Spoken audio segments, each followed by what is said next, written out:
Imagine paying for a 1 mm thick industrial floor, but when it dries, more than half of it just evaporates into thin air.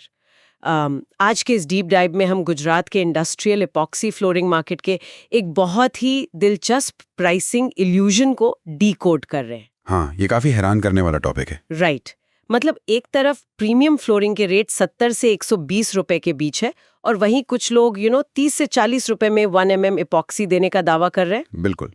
जबकि सिर्फ अच्छे कच्चे माल, मेरा मतलब है resin और हार्डनर, उसी की कॉस्ट ही लगभग 48 से 52 रुपए प्रति स्क्वायर फुट बैठती है। एग्जैक्टली मैं यही सोच रही थी कि तो फिर ये 30 रुपए का गणित काम कैसे कर रहा है? मतलब क्या ये कोई जादू है या ग्राहकों के साथ सीधा सीधा धोखा? कोई जादू नहीं है, ये मटेरियल के साथ की गई एक चालाकी है। इसे आप ऐसे समझिए जैसे मुनाफा कमाने के लिए दूध में खूब सारा पानी मिला दिया जाए। अच्छा, तो इपॉक्सी में क्या मिला रहे हैं वो? केमिकल स्ट्रक्चर अंदर से बदल देते हैं।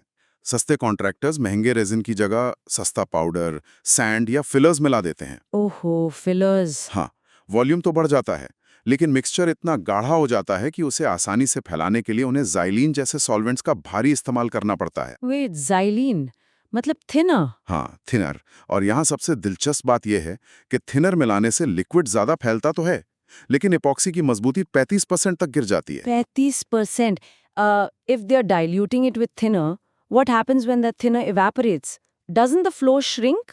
मतलब गीला होने पे जो फ्लोर 1 mm का दिख रहा था, सूखने के बाद उसकी असल मोटाई तो आधी भी नहीं बचेगी। सही पकड़ा आपने। इसी इल्यूजन को ड्राई फिल्म थिकनेस या DFT स्कैम कहते हैं।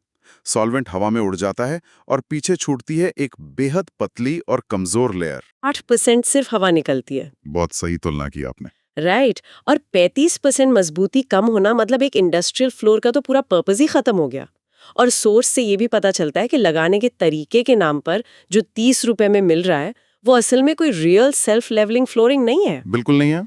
तो फिर वो है क्या? सिर्फ एक पेंट जैसी रोलर कोटिंग जिसकी मोटाई शायद 0.4 mm ही होती है। एग्जैक्टली सिर्फ 0.4 mm। और ये पतली कोटिंग तब और भी बड़ी समस्या बन जाती है जब इसे गलत तरीके से लगाया जाए। बट लेट्स बी रियल, अगर एक फैक्ट्री ओनर 30 रुपए वाला ऑप्शन चुनकर लाखों रुपए बचा सकता है, तो क्या नंगी कंक्रीट से एक पतली कोटिंग बेहतर नहीं है? मेरा मतलब है, हम जानते हैं कि 90% सफलता सरफेस प्रेप पर निर्भर है। हाँ, सरफेस प्रिपरेशन सबसे जरूरी है। तो ये सस्ते कॉन्ट्रैक्टर्स बिना सही तैयारी के काम कैसे चला लेते हैं? वो काम चलाते हैं 1 रुपए वाले एसिड इचिंग तरीके से। और तो और वो प्राइमर लगाना भी छोड़ देते हैं। वेट, बिना प्राइमर के? हाँ, एसिड सिर्फ ऊपरी गंदगी को जलाता है, जिससे कंक्रीट में कोई ग्रिप नहीं बनती। जी नहीं। जबकि असल मजबूती और पकड़ के लिए डायमंड ग्राइंडिंग सबसे ज्यादा जरूरी है। ओके, डायमंड ग्राइंडिंग ये कैसे काम करता है? ग्राइंडिंग कंक्रीट की सतह पर माइक्रोस्कोपिक स्क्रैच या एक फिजिकल प्रोफाइल बनाती है। इससे इपॉक्सी रेजिन कंक्रीट के अंदर पेड़ की जड़ों की तरह अपनी मजबूत पकड़ बनाता है। वाओ, पेड़ की जड़ों की तरह। बिल्कुल।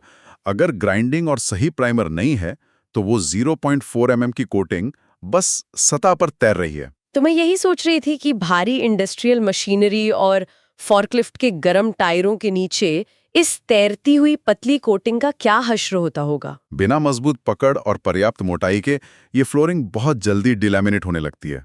डिलैमिनेट मतलब उखड़ने लगती है? भी मुश्किल से निकाल पाती है। इसके अलावा थिनर की वजह से ये जल्दी पीली भी पड़ने लगती है। तो बेसिकली जो शुरुआती बचत दिख रही थी वो एक बहुत बड़ा भ्रम है। बिल्कुल भ्रम है।